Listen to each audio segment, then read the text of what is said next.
ওমা আজ তো সব নিরামিষ। কি রান্না করছে আজকে? সবই নিরামিষ। বন্ধুরা সকালবেলা উঠে সব কাজকর্ম স্নান করা হয়ে গেছে, স্নান করছি তো ঠান্ডা লেগে যাচ্ছে। আমি যে সোয়েটারটা পরে আজকে সোয়েটার চাদর গায়ে দিয়ে তো রান্না করা যায় না।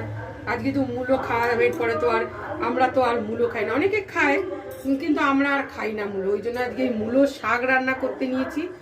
আর ওই মূলো রান্না করছি, মূলোটা ঘন্ট করব।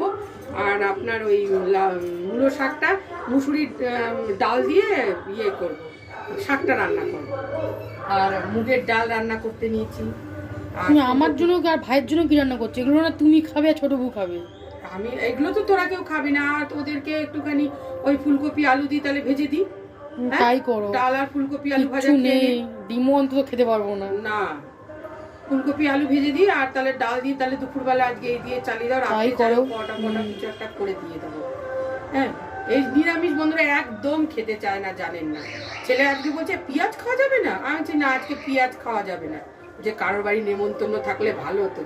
আমি বলছি কারোর বাড়ি যার বাড়িতে যাবি তার বাড়িতে আজকে নিরামিষ খাওয়া দাওয়া হবে। বলছি কি মুশকিল।